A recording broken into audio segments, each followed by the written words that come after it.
Don Carle. I grew up here at Keene in Keene State, and I'd just like to share a few incidences and a few of my life experiences here at the college.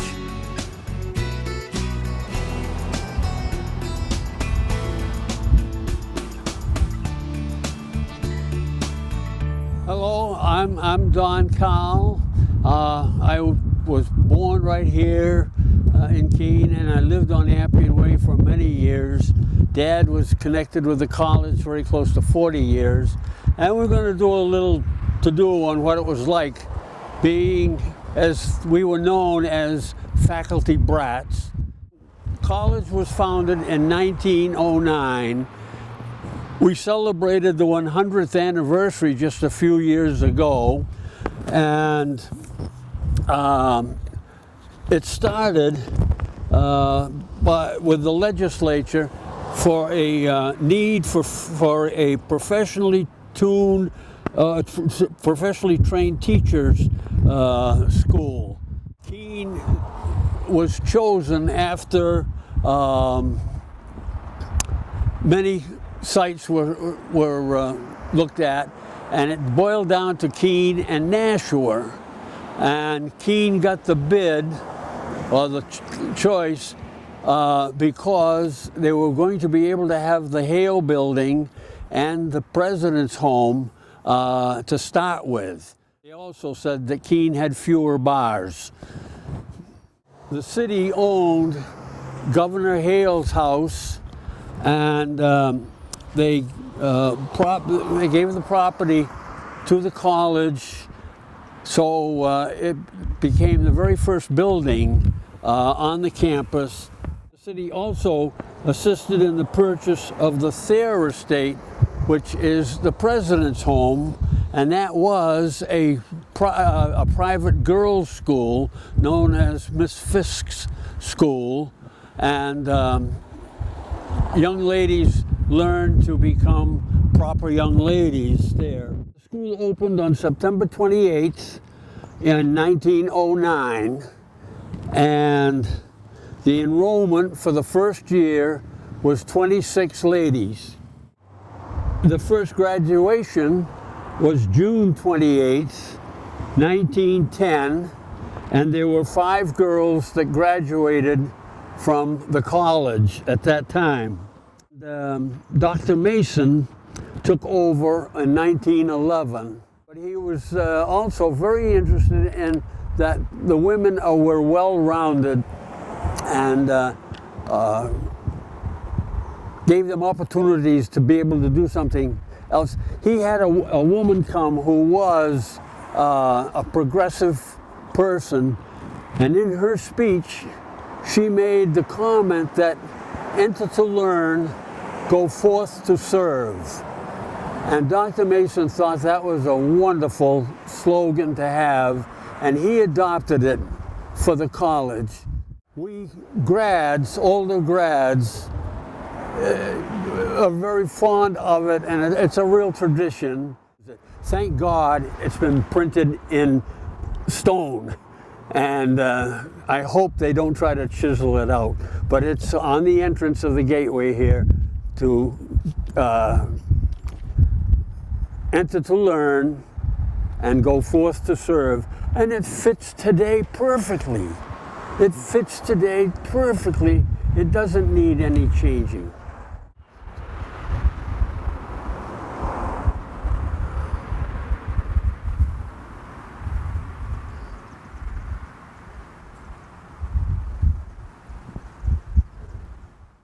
This is the original Spalding Gymnasium, and it was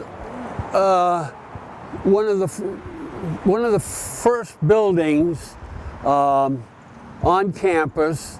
And in 1925, the legislature was asked to appropriate money for a gymnasium, and they turned it down. And Governor Spalding was governor at the time, and he was very upset about that because he felt that the college needed a gymnasium, and he was willing to pay for it. And so what happened in 1926, Governor Spalding appropriated the money, and the gymnasium was designed, and it was built right here. And one of the fine things about the gym at the time, downstairs on the lower floor, in fact, right in that corner window right over there, was where the bowling alleys were. And we had 2 bowling alleys. And of course, there were no mechanical setups in those days. And so if you wanted to bowl, you had to set up your own pins. But it was used a great deal. And the people that were bowling were also the pin boys. And they also had classes on teaching people how to bowl. And then over and back a little further, the back part of the building was a swimming pool. And it was the first swimming pool on any college campus in New Hampshire. And it was fantastic. It was wonderful. But I'll tell you a little story about one. But anyway, we had the swimming pool, and when visiting teams came to play Keene, they were always invited to use the swimming pool after the game. Well, I played hockey when I was here, ice hockey. Not very successful, but we had a lot of fun. But anyway, we played Amherst College one night, and the hockey rink was down on the athletic field. And after the game was over, we invited the Amherst kids to have a swim if they wanted to. And a couple of the guys came in, and they took one look at the pool, and they said, "Oh Lord, we've got bigger bathtubs in our fraternity houses." Well, we were about ready to push them in the pool and drown them. But anyway, that's about how big the pool was, though. It was pretty, on today's standards, it was pretty small, but it was very important. And supposedly, we were supposed to know how to swim, and if we didn't, by the time of graduation, we wouldn't graduate. And that was quite a threat to some people. And but anyway, what would happen is that the athletic director, he had a puck, a hockey puck, and he'd toss it in the deepest part of the pool. We'd have to dive in and then do a surface dive and pick up the puck. And if we could do that and so forth, we passed. And upstairs was the basketball court, and also used as an auditorium. And also around the basketball court was a balcony. And today, a basketball team wouldn't even be able to get onto the floor because none of them would have been able to get under the balcony. But in those days, little people could play basketball too. So anyway, the basketball court was there, and it was smaller than things are known. Then in the 60s, they built a new gymnasium, and they continued the name of Spalding, which I thought was very nice, and rightfully so. And this building became a classroom, and well, for a while it was sort of the social building too. They had a lunch counter downstairs, and it was the campus club, so to speak, and renamed it Rhodes Hall. And Rhodes was the first president of the college back in 1909. And the ed department is in this building now. Now, this is Morrison Hall, and that was added on. The original building is Parker Hall, which you see the roof of. So here's the president's house. Oh, yeah. and that's Parker Hall. Oh, yeah. And then Morrison Hall was attached to it I see. and brought out to Appian Way. Parker Hall also had an auditorium in it, but it was also a classroom building. All along here, that was the bowling alley. All along Rotund. Right, this lower, Yep. where these lower windows are. We had two alleys in there, and they were the old-fashioned, well, I shouldn't say old-fashioned because there's still a few candlepin alleys around, but they're fading out very fast, and it's too bad because they were great. Now, this was Appian Way, and it was it was a city street. So here we were on Appian Way, and this is basically where I grew up. And as every day you would look out onto the campus and what is now the quad. But right here was the gym, and then right here was a fraternity house, Kappa Delta Pi, and then our house was right next to that. And everybody today, they shake their, oh my Lord, you lived right beside, and I say, and I don't mean to embarrass, and I don't mean to ridicule or anything, but you just didn't have to worry in those days. In fact, it was just, if the guys were beginning to get a little loud with something or all, the fellows themselves would calm everybody down, but the comment used to be, Jesus, calm down, we don't want Dean Carle over here. And so there just wasn't the problems that seem to arise today. Right here is a good diagram of the college today, and I'm trying to see what we've got here. Here is Appian Way. I got to get orientated myself here a little bit. Oh, okay, here's the quad. My house was right here. Like he says, you are here. And that's where our house was. And in between that and the gymnasium was the fraternity house. And then it was all clear.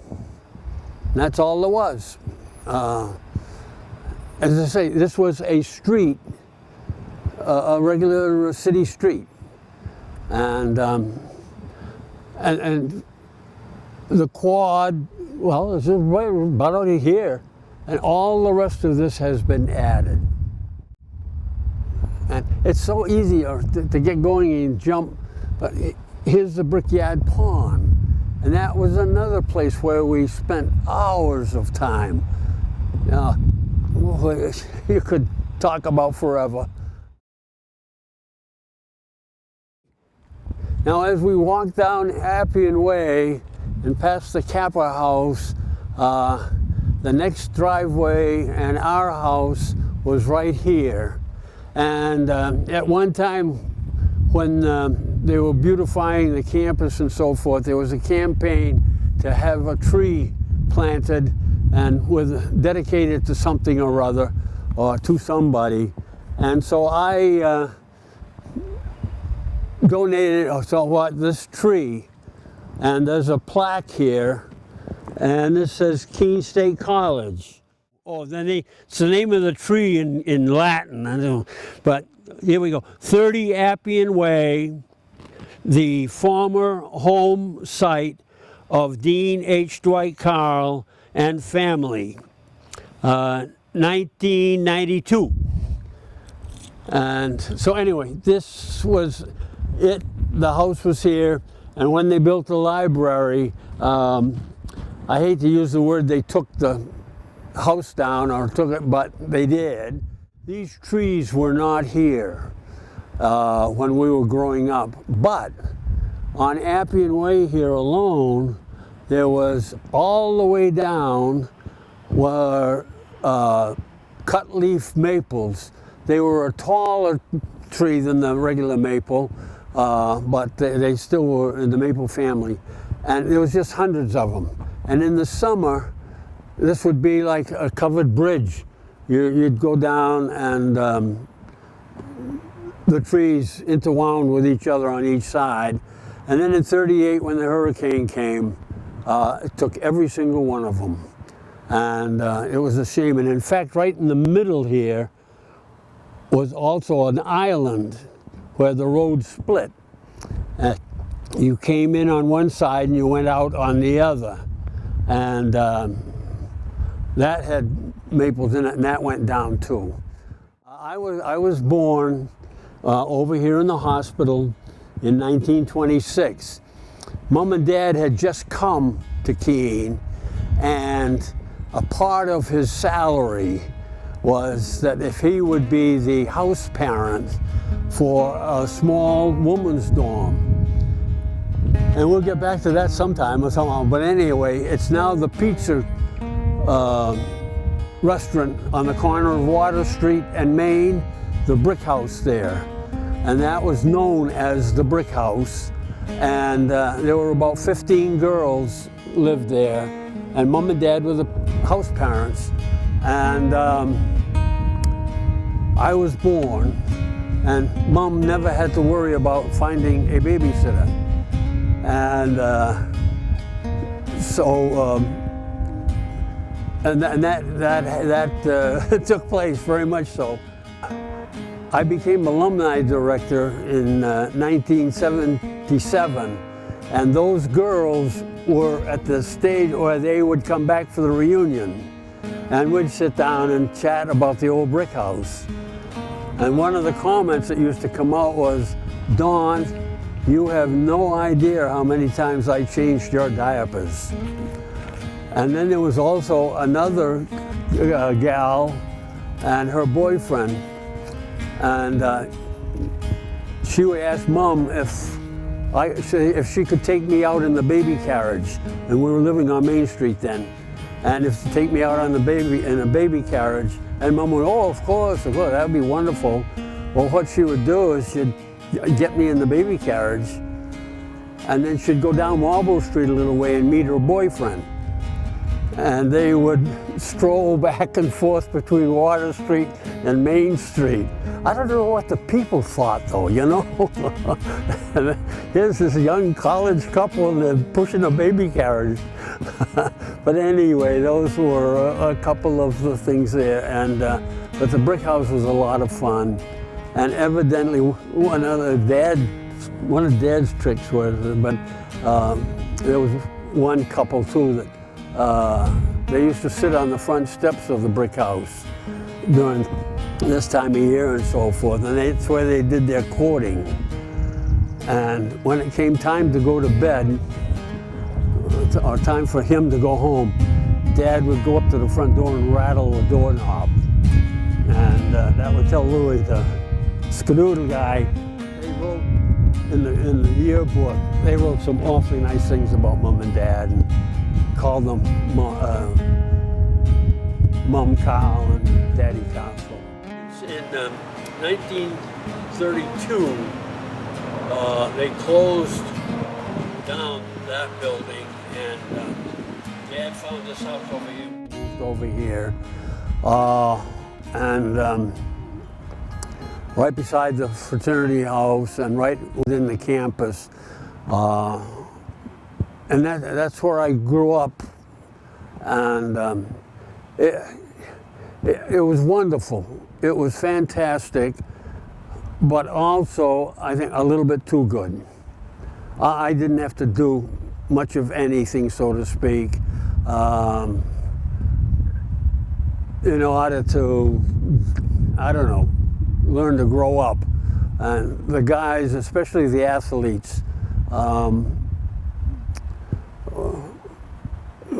were awfully good to me, and a couple of the other kids that lived in the neighborhood. And as we did grow up, we would go down to the athletic field, which was just down the street here a little way, and we'd shag baseballs in the tall grass and whatever. And Coach Caldwell, after a ball lost its cover and became pretty crummy, he'd give it to us kids, and we would wrap it with bulldog tape, and and it weighed a ton, but it was fantastic. It belonged to the college. The college used it as a baseball, and then in the winter we'd come over here in the gym, and during practice. And the basketball would end up in the balcony a lot of times. And we'd be up in the balcony, get the ball and toss it back down to the players. And we got to know the players and so forth. So that was great. And then when the Navy came here during World War II, there was a naval unit here. They built an official Navy obstacle course down on the athletic field, and we used to be able to use that when the Navy wasn't, and that was fine. And we had a lot of fun with that. We used to be able to get into the pool and swim on off times. We we used to roller skate on the campus, and it was nice going across Fisk and then down the hill toward the heating plant. But the Dean of Women didn't enjoy it very much. I think probably she was afraid we'd fall down, or a lot of other kids would come. And she'd always get out on her front steps over there and, "I want you boys to get right off this campus now. No more roller skating." And we did for a little while, and then we'd be back. Dr. Mason spoke to Dad one day, and he said, "Would you send Don over?" He says, "I think I've got a summer job for him." And I was like 10 years old, and so I went over and I saw Dr. Mason, and he said, "You know what I'd like to have you do, Don?" He says, "I'd like to have you go around every day and nip the dead blossoms off from the flowers." We had a lot of flowers on campus then too. "And nip the buds off, the dead blossoms off." And he said, "I will give you 10 cents an hour, and you keep track of it." Well, I'll tell you, once you've got the bulk of not too many pass away each day. And so it didn't take too long to snip all of these buds. And so on. So at the end of the summer, Dr. Mason told me to go over and see Clara Giovanangeli. She was the bursar at the time. And so I went over to Clara and I gave her my timesheet. And I think I got about $3.40.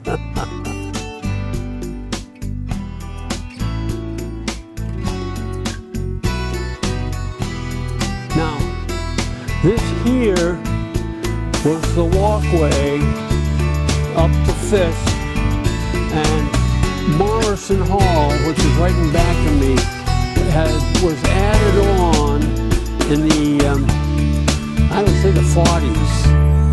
And it was named after Mr. Morrison, who was one of the officials in the State Board of Education.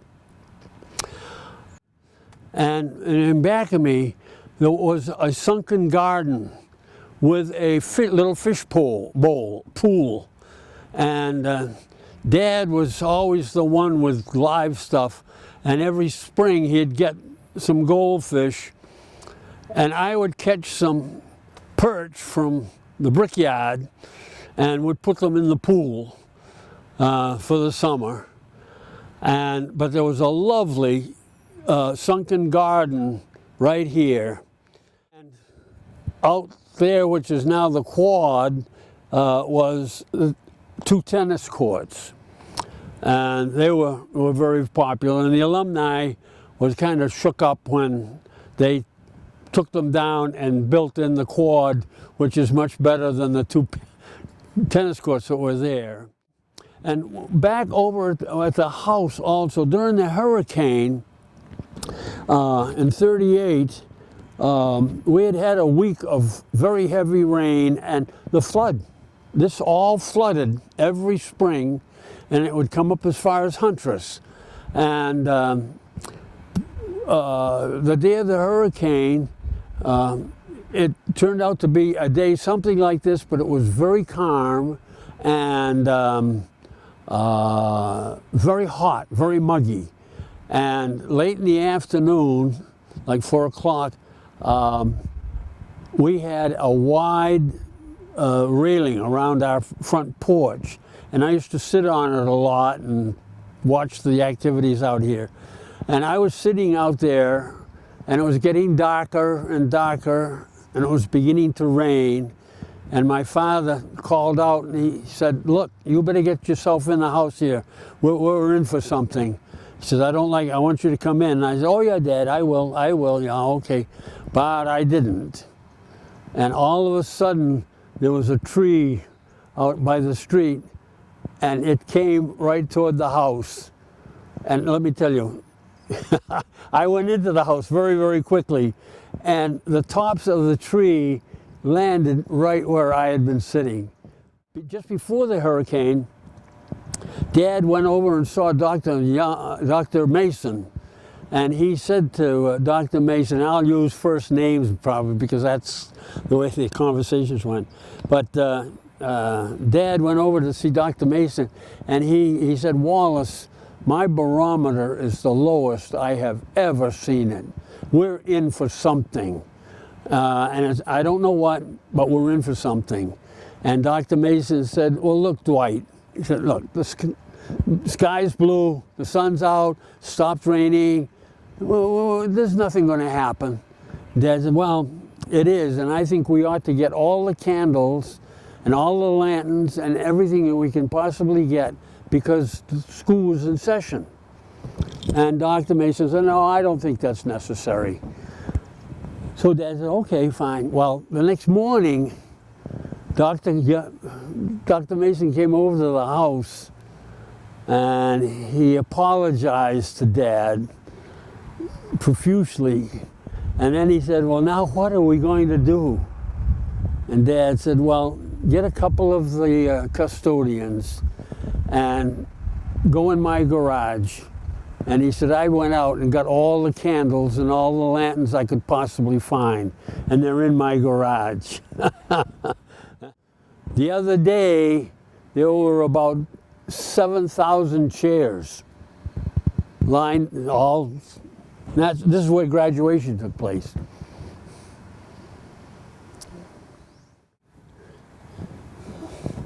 I might also just say that again, when I was growing up and living over here on Appian Way, whenever I went uptown, I always came out of the house, I came to this sidewalk, and I would go up to Fisk, and when I got up to Fisk, I'd turn right, go by the Hale building, and head uptown. And when I came home, I always came home this way. I always cut through the campus, and it was, so to speak, my walk. The building up on the hill was the first dormitory that was built, and it was called Fisk Hall, and it was a woman's dorm. At first, they only built up to where those large windows are, right in the middle of the dorm, and that was their recreation room and reception hall. And then a couple of years later, they added the west section to Fisk, and that has always been a woman's dorm.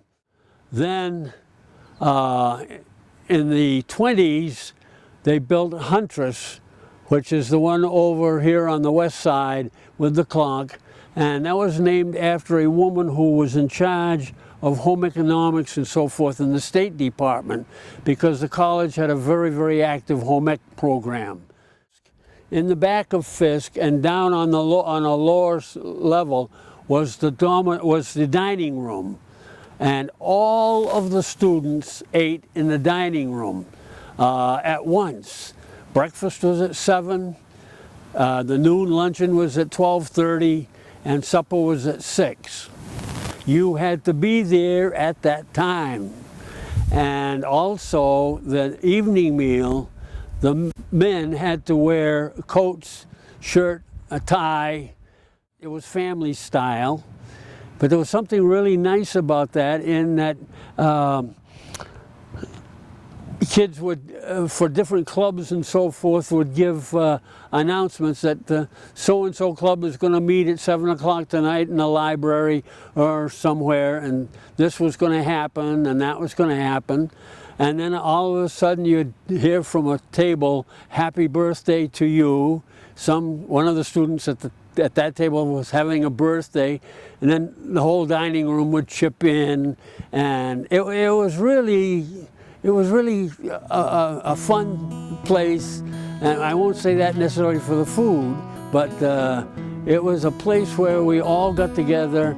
And one thing about our student body at that time, and I might say, when I graduated in '52, there were 500 in the whole school. And most of the kids came from New Hampshire, and there were some out-of-staters, but primarily New Hampshire. And of course they knew each other before they came to the college. And Keene State was, at that time, was really an industrial, a technical school, because it only graduated teachers. And that's why it got its name of Teachers College. But everybody, except a few of the guys, might go off into something else, but 99% of the students became teachers. There was, at the time right after the war, a superintendent from Connecticut came up to Keene, and he asked Mr. Blackington, who was the placement officer at the time, in charge of student teaching, and he said to Mr. Blackington, he says, "I've got a contract for every one of your seniors in the back of my car, and I would like to have them all sign it." And Mr. Blackington turned around and said, "Oh, I can't do that. I can't do that. This is a state school, and our primary purpose is to have teachers for the state of New Hampshire. You can put a notice on the bulletin board, and if any student comes to talk with you, that's okay, but we just can't go all out like that." But at that time, right after the war, there was a terrific shortage of teachers, and we're all getting good jobs. Not necessarily with pay, but we were getting good jobs. We were one of the largest teachers' colleges in the area, and we had a very, very good reputation. And Keene has always had a good reputation for the quality of students that have gone out into industry and so forth. And that includes today within the liberal arts programs. Our reputation is good, and we're extremely lucky here. This is called the heart of New England, and we are in the heart of New England. And it's easy to get to. It's got a lovely campus and very good facilities. So it is a very popular place and a very good school. We used to think we were competing with BU. When we were roller skating, we would roller skate along the top up there by Fisk, and then go down that little hill and hope that we could turn the corner and go on out by Huntress. We never failed, but it was a little hairy at times.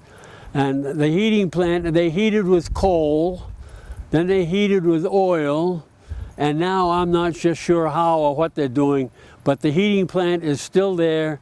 It's been revamped many, many, many times, and still in service. When smoking began to take place with the women, they had a lot of trouble trying to keep smoking out of the dormitories. I think all the smokers, I'm not sure if it was the first floor or the third floor, but any girl that smoked could have a room on, I'm going to say, the third floor, and but there was no smoking in the first or second floor. It's interesting how things went along in that same manner.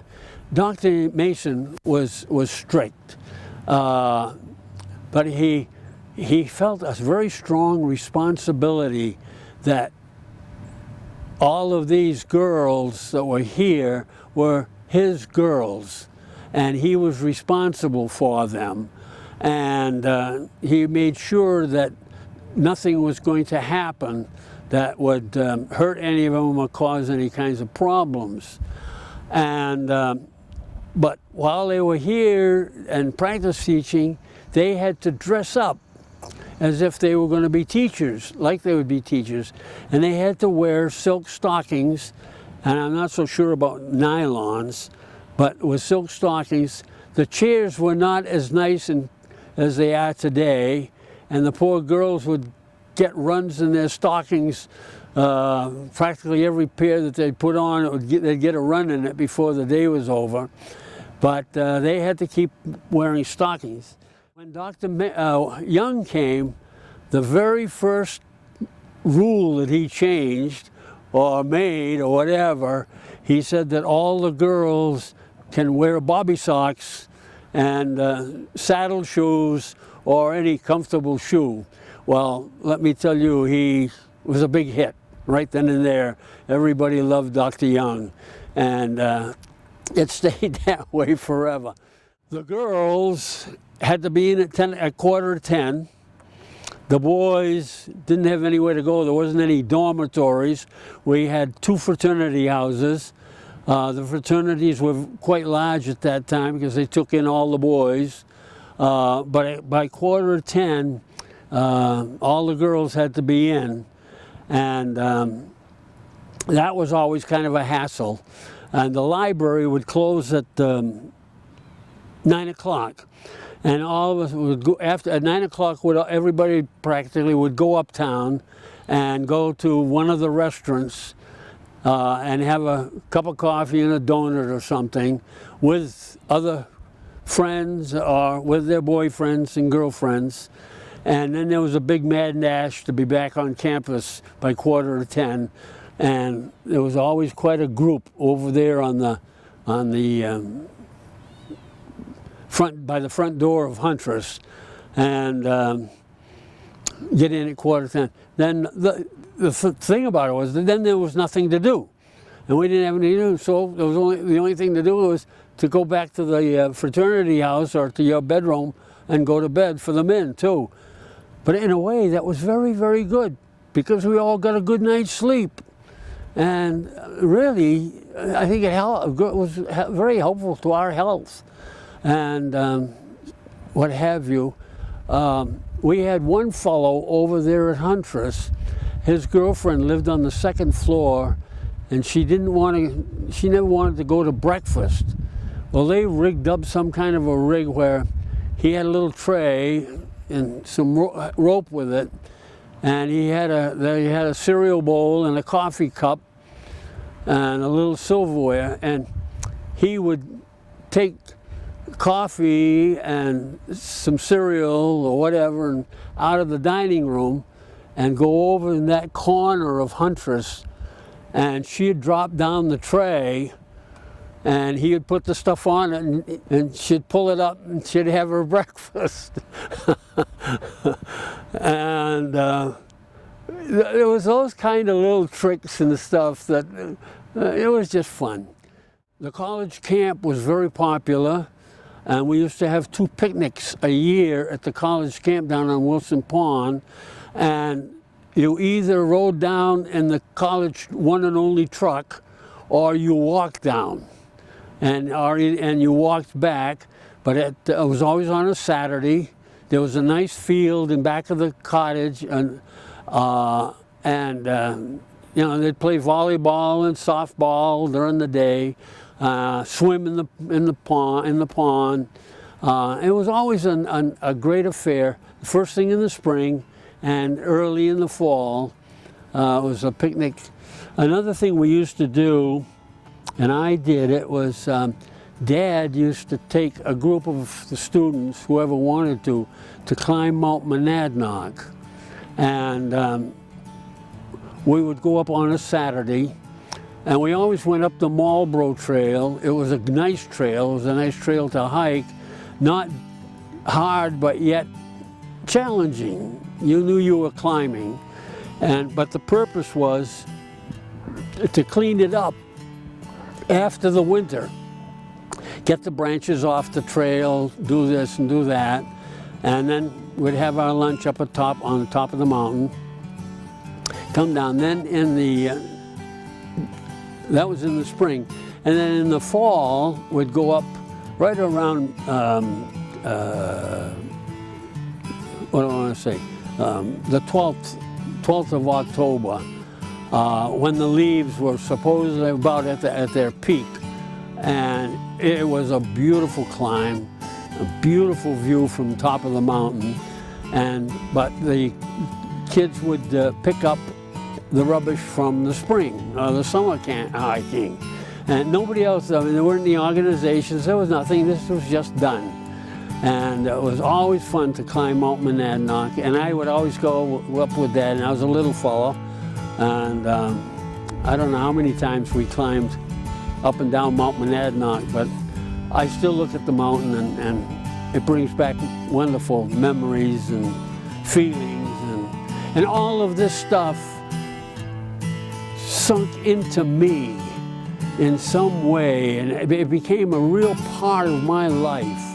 And I'm sorry, but I get a little upset when I see some of the old traditions, which weren't many, but some of them, and when I see some of the things that are happening here at school.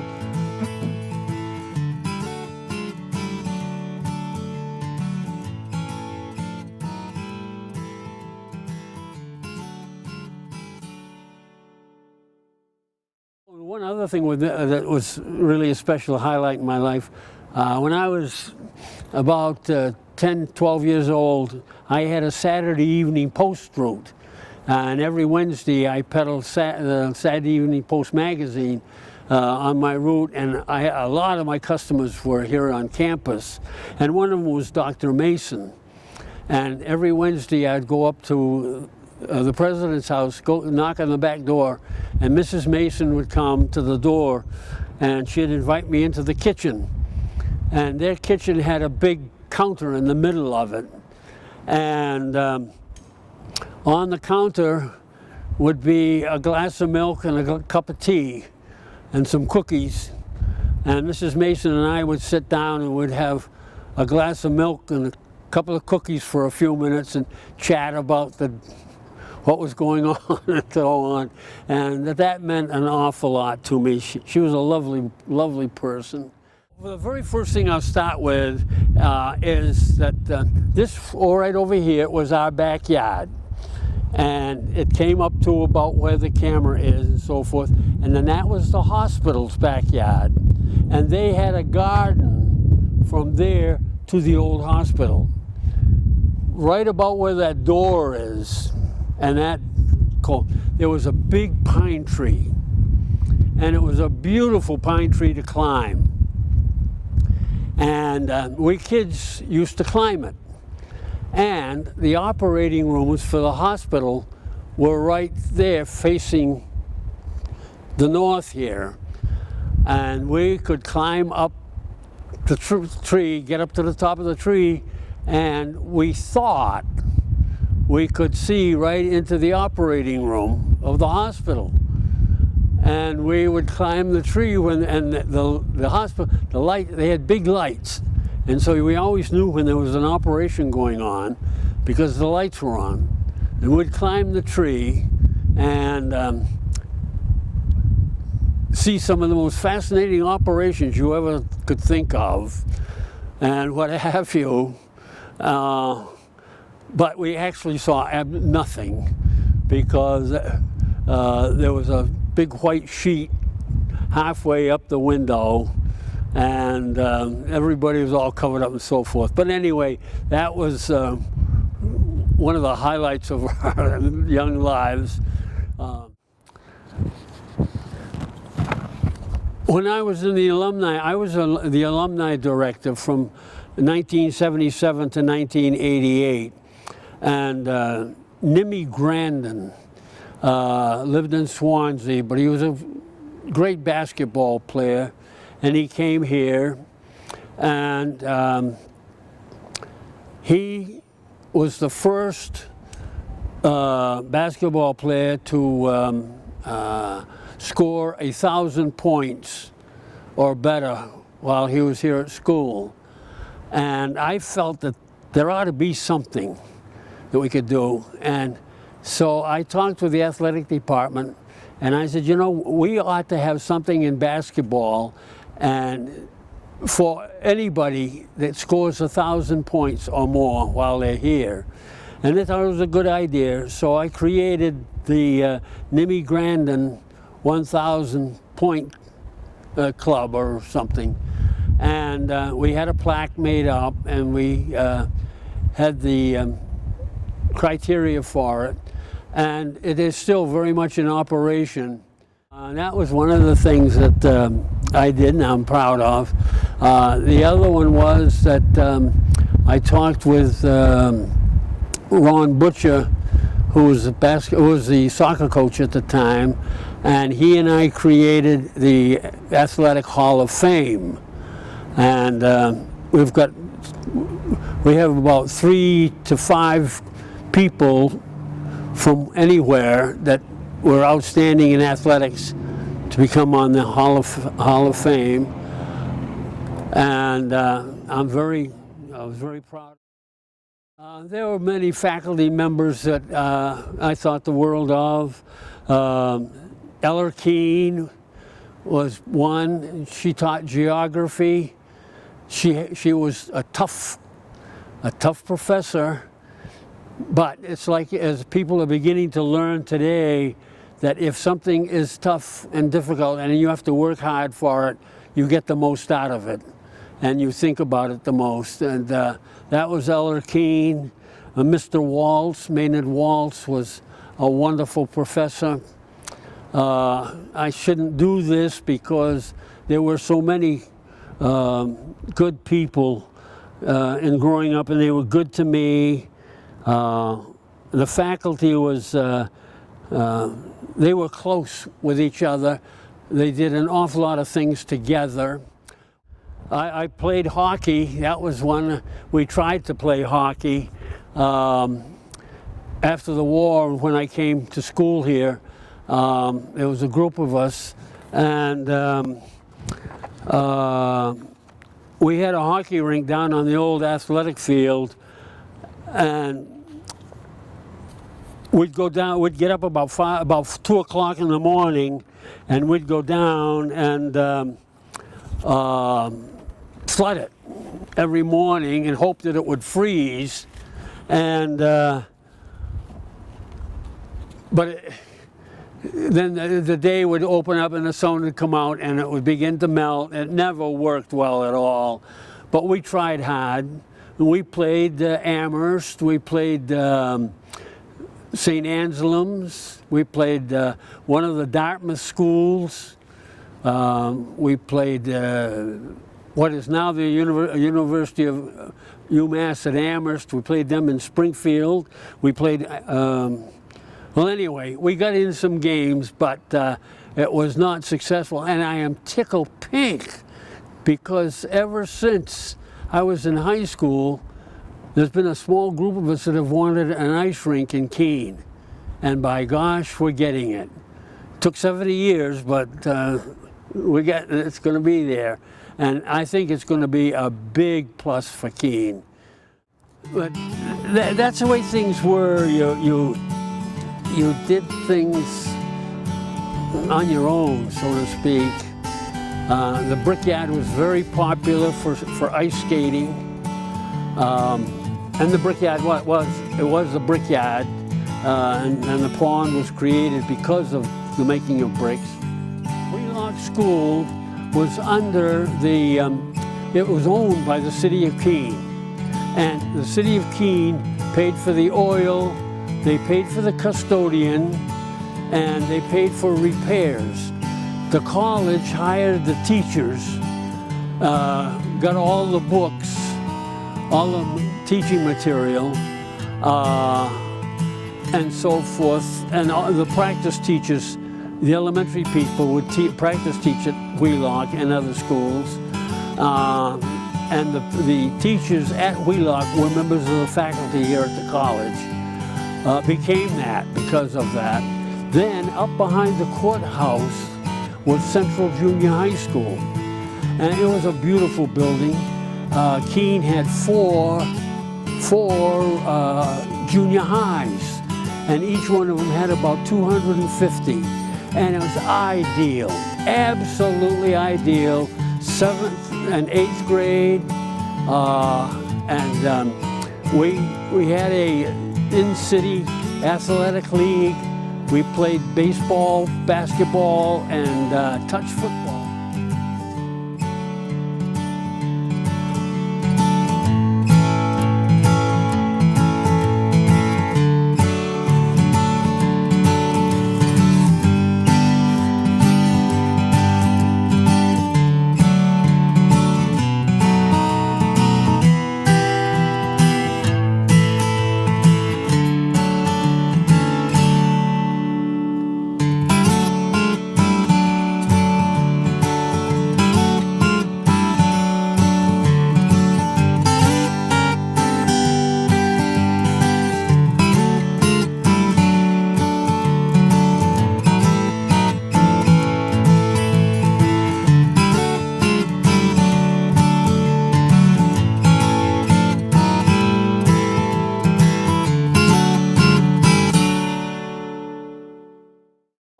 For the city championship every year with the other three junior highs, and that was also operated by the college. World War II, I served in World War II. I was overseas on Okinawa and in the occupation of Japan. When I came home, I was able to get into Keene. It was very hard to get into college then because so many of the guys were back on the GI Bill. And, but because I was going to be home and so forth, I got into Keene and graduated. My very first job was in East Swanzey, and I had the 6th, 7th, and 8th grade in one room.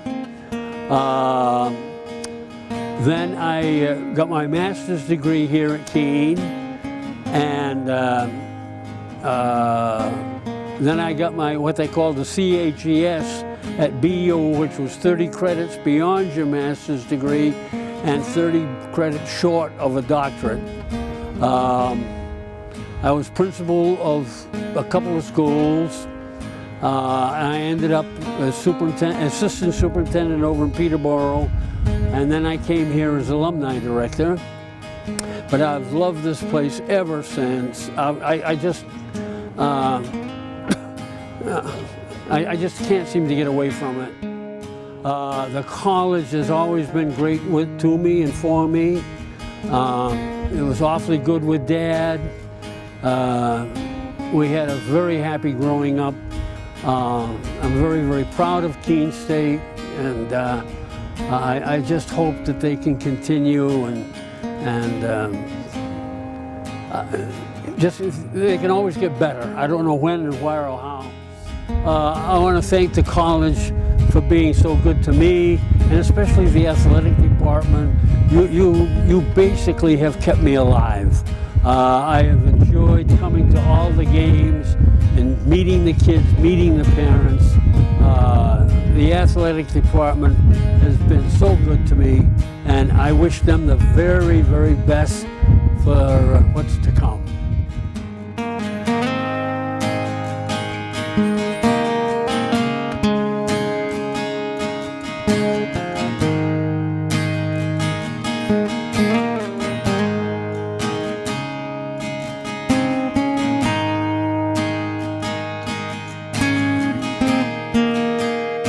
Oh gosh.